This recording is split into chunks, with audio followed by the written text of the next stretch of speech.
One other aspect of the Avengers 2 Hawkeye farmhouse sequence was that we did get a lot of stuff. That was where the bulk of the Black Widow Hulk romantic subplot started to play out.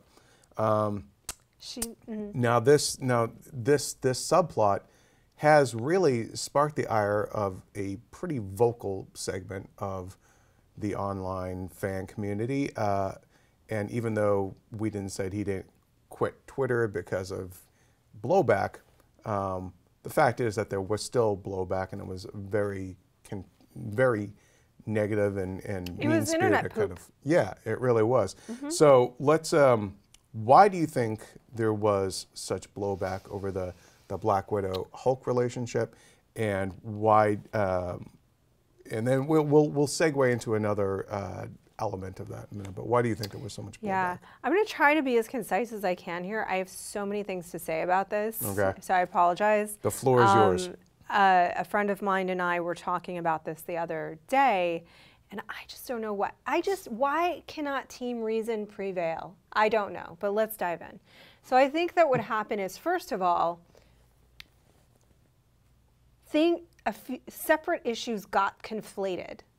So one issue was Renner and Evans called Black Widow a slut, which upset some people. And they were saying it jokingly. It was a joke. But it's not a joke everyone found funny. Okay, so some people got upset about that. And that is one separate issue. Me personally, if you want my take on that, I really think they were just kidding. They had a long day. They were just kidding, you know, and people say stuff.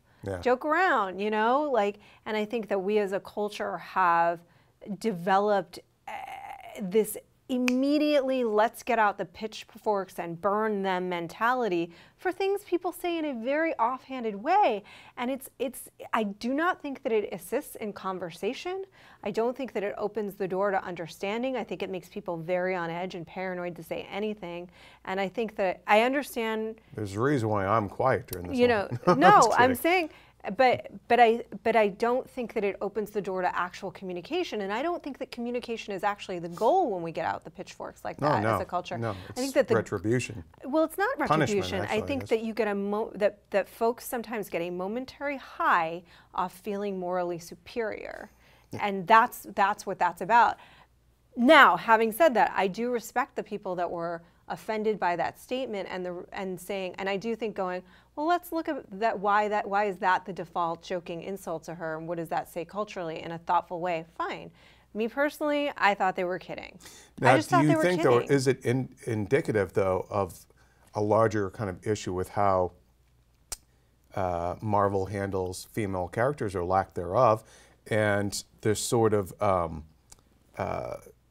the reason why, I do want to get back into like why people get so upset with the Hulk Black Widow relationship. So this is what I think happened. So I think the joke was made about Black Widow, which upset people, which again, I understand the people that are upset. I personally didn't feel that offended by it. I really did think they were joking. But if you want to explore the use of the term slut and whore in our culture and why that prevails, fine, do that in a thoughtful way. Just don't go and scream. That's worthwhile. Then that got conflated with the larger issue, a very real issue, of representation and inclusion. The inclusion of female characters, gay characters, characters of color in all kinds of movies, in culture in general, and how they are represented. That got conflated once again with how Black Widow was depicted in Avengers, and all of that got conflated together. That's a lot of conflation. Yeah, to become what was for a very small but very vocal segment of the population a vicious attack, an irrationally vicious attack against Joss Whedon. I saw those tweets. That was not and then on the other hand, this is what got conflated. That very tiny percentage of an irrational vicious attack became feminism. That ain't feminism. That's not feminism. That is... And the gamer gators out there loved that bandwagon thing too, you know? That is batshite insanity, internet poop. Yeah. And it's the same no matter who does it. If you were just yelling and hurling insults at people with no thought, that's just poop. Was there, though, I guess I'm still trying to get, why were people so upset that he had Black Widow and Hulk be in a relationship? There certainly can't be that many Betty Ross fans out there, but is it more, my feeling is, it was that one scene, where she talks about sterilization, and that, you know, she basically says, like, we can't have, because they're staying in Hawkeye's house, and so they're surrounded by family and kids, and, you know, his wife's expecting another one, and they're gonna name it after her, I think, and all that. So do you think people pounced on that moment of somehow, because I've seen other folks talk and write about this, that Joss was essentially saying that Black Widow sees herself as not being able to be a full woman if she can't have a kid, no, which would seem not really in character with this sort of person who does whatever the hell she wants, you know? I think again, it's being looked at with the thing that's disappointed me about all of this is that on all sides there really has been no willingness to look at things with nuance, right? So like, is inclusion in culture an issue? Yes. Is representation an issue? Yes, those are real. And that's something that we should all talk about reasonably, rationally. Black Widow, I actually think that Joss Whedon did the best he could to give her an arc in both of those movies, more so than she received in any of the other movies. And he paid more attention to that character than some of the other characters because they were getting time in other movies and in solo movies.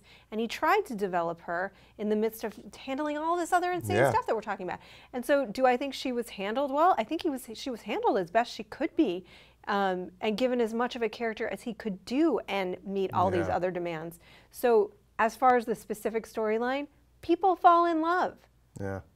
And we had our theory on last week's show about why. When we did the spoiler cast, and I was like, I didn't buy it. And you had a great thing, so you can watch last week's spoiler cast for, you actually made me start thinking about that whole thing differently. I wish we had talked about it before I wrote my review. Maybe I would have changed my mind on it. People talk about that Marvel shipped Black Widow. Okay, so then they've conflated two different issues with different characters, right? Which is why that's a TV-ism shipping. Oh, maybe sorry. The movie folks might not get it. So one of the issues that some folks had was this idea that they called her a slut because she had been linked with all these other male characters. So let's break down that. First of all, you know, slut shaming is a thing. We're not going to get into that here. So this is a movies podcast. Yeah. Two. But be sure to catch the next episode of IGN Slut Shame. That's right. The real issue that people had that I thought made sense was, well, the reason that she is the one linked with all these different characters is because she is the only female. Yeah. She's the only prominent and they're female all character. Tied in with S.H.I.E.L.D. Yeah, too. Besides Maria Hill, who's a very tiny character, she's the only one that they could use to link with all these other characters. And it wasn't like she wasn't sleeping with them. They were just buddies. I never saw. Flirted, sure, but big deal. Who doesn't flirt? I never saw her and Hawkeye as anything other than best friends that really understood each other. Never. I never thought they were shipping them. So I thought there was a bit more between her and Cap, but almost like it wasn't like you never got the sense that she was going to fall in love with this guy. But I think she came to start seeing him almost as like the hot grandpa. Like, you know, like I think she liked his nobility. I guess what's weird about all this is that there are real concerns enmeshed in kind of nonsense, a lot of nonsense, and that nobody's willing to just calm down and be reasonable because people are starving after all. There are real things in the world. But with the actual concern, I think that people wanted to bring up is like, oh, well, maybe we need more female characters, or to me, it's like having her get into a relationship with Bruce Banner is not an issue. People get into relationships. It's not an issue for her character any more than it is for his. You may not like that romance, but it's not a problem that they have. There was a disproportionate response in the level of vitriol, but I want to move on. Wait, just let me say one more thing, just because I know. So about the sterilization, because that was a key thing too. Oh, yeah. Okay, so about the sterilization, first of all, when Black Widow says that, this is my read and I respect if other people have different ones. My read on that is that when she says she feels like a monster, it's about being an assassin and a killer. Has nothing to do with the fact that she can't have children. But would it be a horrific trauma to have that choice taken away from you when you were a young girl? Of course it would be. Yeah. You removed your autonomy, and that, I think, was what it was about. It wasn't that she wasn't a woman because she couldn't have kids. Right. It was that her choice was removed from her, and they turned her into a killer. That's why she felt like a monster. Yeah. So anyway, long story endless, I do not see the issues with this movie. Joss Whedon has been a champion for female characters. For 20 years. For 20 years. He did the best he could to give her an arc in those movies. He brought more out of her than she had had in any other movies. I think it's a shame to attack him and call him a sexist, which he is not. And the movie is not. And to conflate real, actual concerns and turn it into poop so that we can't actually have a conversation. Nobody likes conflated poop. Nobody wants conflated poop.